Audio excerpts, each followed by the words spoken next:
नमस्कार दोस्तों, क्या आप जानते हैं कि महिलाओं को होने वाले मासिक धर्म का पुराणों में उल्लेख शामिल है?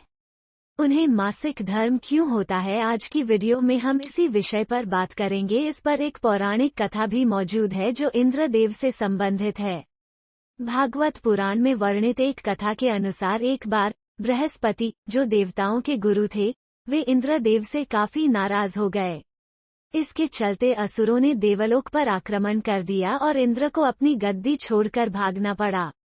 असुरों से खुद को बचाते हुए वे सृष्टि के रचनाकार भगवान ब्रह्मा के पास पहुंचे और उनसे मदद मांगने लगे।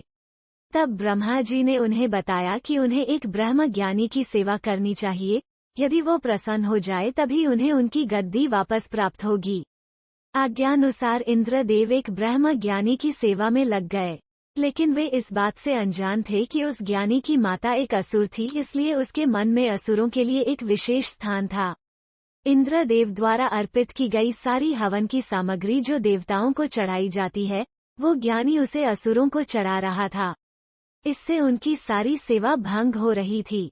जब इंद्रदेव को सब पता लगा तो वे बेहद क्रोधित हो गए और उन्होंने उस ब्रह्म ज्ञानी की हत्या कर डाली। एक गुरु की हत्या करना घोर पाप था, जिस कारण उन पर ब्रह्म हत्या का पाप आ गया।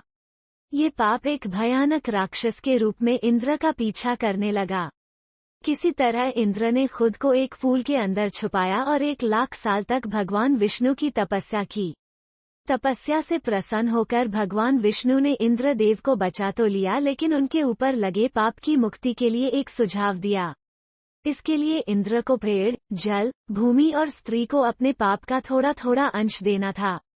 इंद्र के आग्रह पर सब राज तो हो गए, लेकिन उन्होंने बदले में इंद्रदेव से उन्हें एक वरदान देने को कहा। सबसे पहले पेड़ ने उस पाप का 1/4 हिस्सा ले लिया, जिसके बदले में इंद्र ने उसे एक वरदान दिया। वरदान के अनुसार पेड़ चाहे तो स्वयं ही अपने आप को जीवित कर सकता है। इसके बाद जल को पाप का हिस्सा देने पर इंद्रदेव ने उसे अन्य वस्तुओं को पवित्र करने की शक्ति प्रदान की। यही कारण है कि हिंदू धर्म में आज भी जल को पवित्र मानते हुए पूजा पाठ में इस्तेमाल किया जाता है। तीसरा पाप इंद्रदेव ने भूमि को दिया। इसके वरदान स्वरूप उन्होंने भूमि से कहा कि उस पर आई कोई भी चोट हमेशा भर जाएगी। अब आखिरी बारी स्त्री की थी। इस कथा के अनुसार स्त्री को पाप का हिस्सा देने के फलस्वरूप उन्हें हर महीने मासिक धर्म होता है। लेकिन उन्हें वरदान देने के लिए इंद्र ने कहा कि महिलाएं पुरुषों से कई गुना ज्यादा काम का आनंद उठाएंगी। इस दौरान वे ब्रह्म हत्या यानी कि अपने गुरु की हत्या का पाप धो रही होती हैं, इसलिए उन्हें अपने गुरु तथा भगवान से दूर रहने को कहा जाता है। यही कारण है कि प्राचीन समय से ही मासिक धर्म के दौरान महिलाओं को मंदिर जाने की मनाही थी। उम्मीद है ये वीडियो हमारे प्रिय दर्शकों को पसंद आया होगा।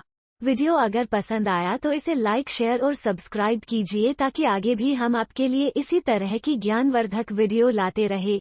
जय हिंद दोस्तों, धन्यवाद।